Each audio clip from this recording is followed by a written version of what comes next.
Oleh karena itu, dalam kesempatan ini saya membawakan 10 kata.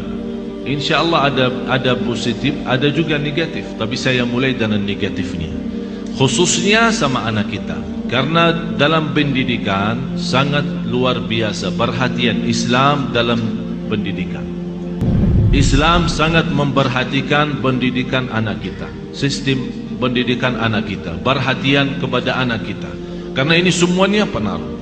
Semuanya pengaruh. Ucapan kita, berlaku kita di hadapan anak kita. 10 kata yang merusakkan perasaan dan hati anak kita. Yang pertama, kita suka mencaci maki anak kita.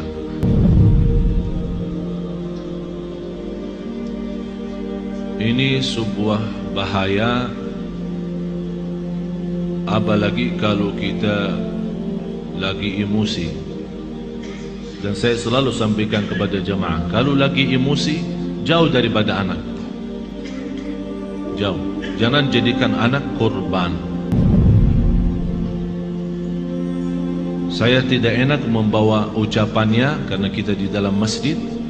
Tapi ada banyak yang saya heran mengucapkan kata-kata yang saya malu sampaikan. Sama siapa? Sama anaknya sendiri. Kalau sama orang lain kita malu mengucapkan, apalagi sama anak kita.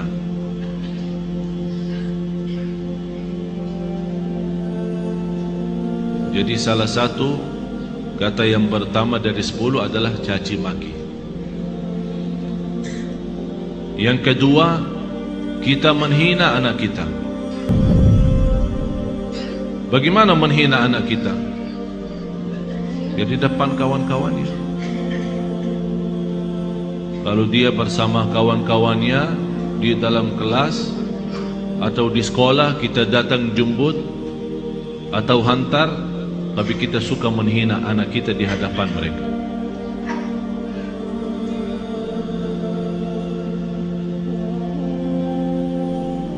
Malah ada yang pernah berkata, saking menghina anaknya, saya heran bagaimana bisa punya anak seperti kamu. Apalagi di depan orang, di depan kawan-kawannya. Bisa di saat itu anak kita tidak nangis, tapi sudah mati rasa.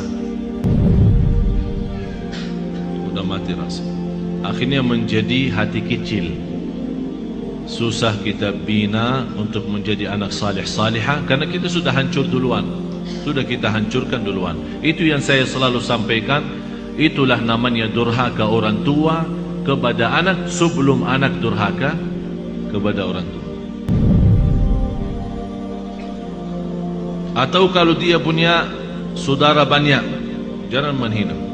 Kalau ada sebuah berlaku yang tidak bisa kita terima, kita bisa nasihati dengan cara yang baik, bukan di depan orang.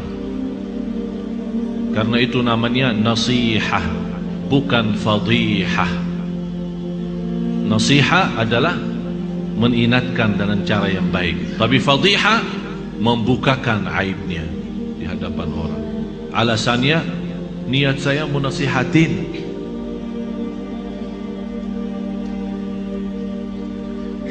Yang ketiga, selalu kita suka membawa bandingannya dia sama orang lain.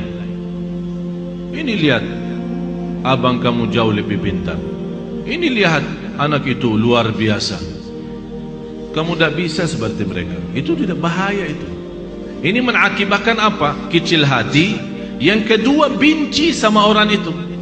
Akan menimbulkan rasa benci. Jadi akan selalu berlawan. Di mana ketemu kalau diajak main tidak mau sama. Karena kenapa? Karena kita selalu bandingkan ini A sama B. Apalagi kalau dia punya adik-adik yang lain. Coba adik kamu, abang kamu, kakak kamu,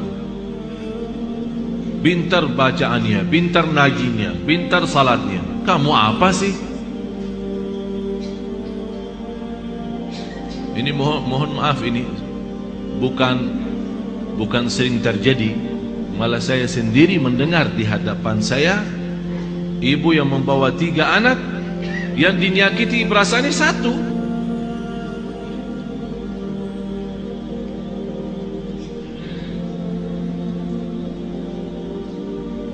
Bahaya lidah itu. Bahaya. Jadi jangan kita membandingkan anak sama orang lain. Mohon maaf, kita yang dewasa aja, kalau ada orang membandingkan kita sama orang lain, kita tersinggung. Apalagi anak kita. Kita ada yang dewasa yang sudah faham, mengerti, bisa mengerti maksudnya orang, bisa mengerti tujuannya orang, kita bisa tersinggung. Apalagi anak kita. Yang keempat, cinta dengan syarat. Aku cinta kamu, tapi syaratnya begini. Jadi seolah-olah kita tunjukkan kepada anak kita, kalau ibu tidak sayang begini aja, ikhlas tidak sayang, tidak cinta ikhlas. Tapi cinta kalau kamu salat. Aku cinta kalau kamu ngaji. Aku cinta kalau kamu diam. Aku cinta kalau kamu tidak nonton TV. Berarti itu namanya cinta dengan syarat-syaratnya. Kalau mau cinta ya cinta, tidak usah pakai syarat. Tidak usah pakai syarat-syaratan. Ini anak kita. Mau cinta ya cinta. Cinta yang normal, kasih sayang, yang wajar dan yang wajib bagi kita sebagai orang tua, memberikan kasih sayang dan rasa cinta kepada anak kita. Kalau kita yang tidak menunjukkan rasa cinta kepada anak kita, dia akan lama-lama melarikan diri kepada orang lain. Memang mohon maaf Bapak Ibu, bisa anak kita karena dia kecil tidak mengerti menyampaikan perasaannya, tapi dia mampu menyampaikan perasaannya dari hal berlakunya. Begitu dia melihat seorang yang memberikan perhatian dan kasih sayang, biarpun orang itu bukan keluarganya, orang jauh, begitu dia ketemu orangnya, dia malah lari, belum orang itu. Sepertinya kehilangan rasa sayang di rumahnya. Dan banyak saya perhatiin anak-anak yang datang kepada saya begitu melihat anaknya sambil peluk dan cium saya bilang dalam hati saya, kasihan, kehilangan rasa cinta dan sayang dalam rumahnya. Yang kelima, kita menyampaikan kepada anak kita info atau informasi yang salah. Maksudnya apa informasi yang salah? Laki-laki tidak boleh nangis. Siapa yang bilang? Bapak-bapak nangis enggak? Nangis kan? Berarti salah kita berkata sama anak kita, kalau laki-laki tidak boleh nangis. Siapa yang bilang? Biarin dia nangis. Kalau dia nangis, ayo nangis lagi sayang. Bukan laki-laki tidak boleh nangis. Itu membuat apa?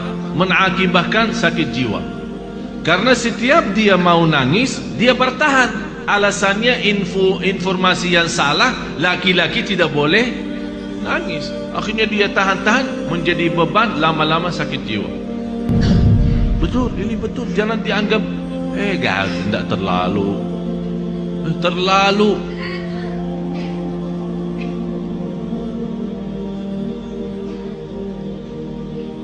Yang keenam, ini yang lebih bahaya.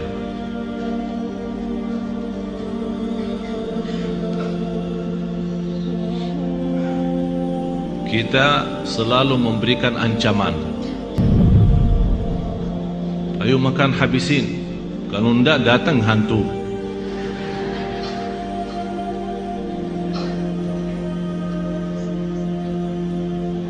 Mau tidur enggak? Kalau kamu tidak tidur, nanti datang hantu, temenin. Ini selalu kita, niat kita apa? Niat kita supaya dia cepat tidur, tapi mengakibatkan dalam perasaannya banyak hal yang tidak bagus. Padahal anak kita dari sisi psikologi jiwa dan akal, dari usia 2 tahun sampai 6 tahun dia mampu menguasai 7 bahasa. Ini bukan sembarangan. Ini ada orang keahlian psikologi akal dan jiwa membuktikan anak dari usia 2 tahun sampai 7 tahun Kalau diberikan perhatian sepenuhnya, dia mampu dari sisi psikologi, akal dan jiwa, mampu menguasai 7 bahasa. Bahasa kita, bahasa daerah, bahasa Arab, bahasa Inggris, terserah, 7 bahasa.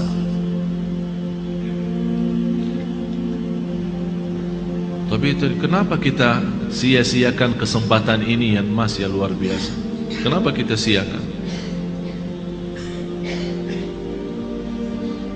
Yang ketujuh, kita selalu melarang anak kita berlaku sesuatu tapi tanpa sebab. Artinya tanpa menjelaskan kenapa. Tak boleh ini. Dia minta sesuatu, tidak ada. Saya mau ke sana, tidak boleh. Saya tidak ada, diam sini. Jadi kita suka larang, tidak boleh, tidak ada, tidak bisa, tapi kita tambah menjelasin sebabnya. Kalau anda mau larang, tolong jelasin sebabnya. Tak boleh nonton TV kalau sudah malam,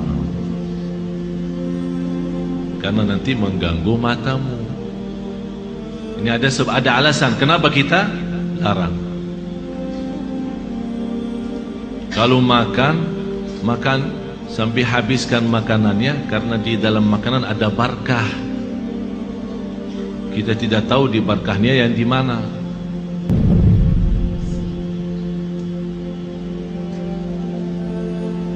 Jangan nonton TV, ayo sana tidur.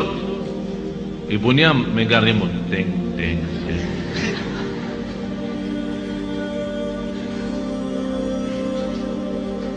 Anak kita bisa pendiam ya. Mungkin ada di antara anak ibu-ibu yang suka lawan, tapi ada yang diam sudah masuk ke kamarnya. Tapi Allah Maha tahu perasaannya apa di saat itu. Dilarang nonton TV, malah ibunya enak-enak nonton TV.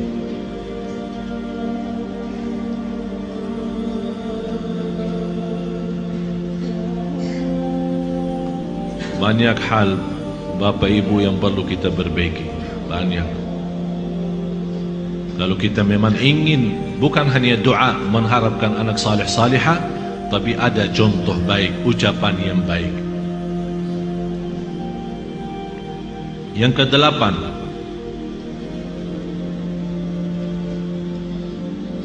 menghancurkan perasaan atau menghancurkan kepercayaan anak terhadap dirinya. Kamu bodoh selama-lamanya, tak bakal jadi pintar. Astaghfirullahaladzim, ada orang sejahat itu. Jadi walaupun dia sudah ada niat untuk berikhtiar, berusaha, kita sudah habis-habisan, tak ada. Memang kamu diciptakan oleh Allah bodoh seperti ini. Saya nyesal punya anak seperti kamu. Saya benci hari kelahiran kamu. Bapak Ibu, saya mengucapkan ini bukan dari saya. Saya punya telinga mendengar apa yang kata orang. Masa saya benci hari kelahiranku, hari kelahiran kamu? Jadi seolah-olah mengikatkan hari kelahiran anak kita hari misal Sabtu. Jadi saya benci Sabtu gara-gara kamu. Ya Allah, ini sudah betul-betul menghancurkan total anak kita. Yang ke-9, kita berdoa terhadap anak kita doa yang buruk. Saking kesal perasaan kita sama anak kita, dan dia keluar dari rumah tanpa minta izin dan ridha kita, langsung kita, mudah-mudahan kamu celaka. Rasulullah sallallahu alaihi wasallam melarang orang tua mendoakan anaknya buruk. Kalau terjadi diijabah doanya akan nyesal, kata Rasulullah. Biarpun ibunya, biarpun bapaknya betul-betul sakit hati sama anak, begitu dia mendoakan celaka, terjadi kecelakaan itu, pasti dia nyesal dan sedih, bisa nangis, dan bisa tidak memaafkan dirinya terhadap apa yang telah dia ucapkan. Kalau anda tidak mampu saking sakit hati sama anak kita, tidak bisa mendoakan baik, kembali lagi lebih baik diam. Kalau tidak bisa berdoa baik, lebih baik diam. Tapi bahaya, jangan mendoakan anak ni celaka. Yang ke-10, kita suka membongkar dan membuka aib anak kita di hadapan orang lain.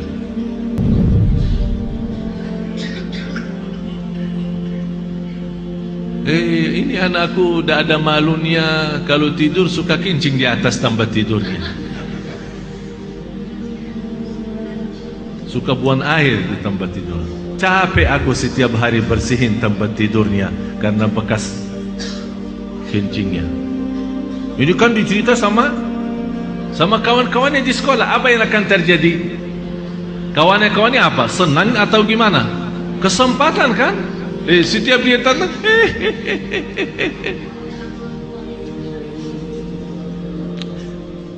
Astaghfirullahaladzim. Kita istighfar.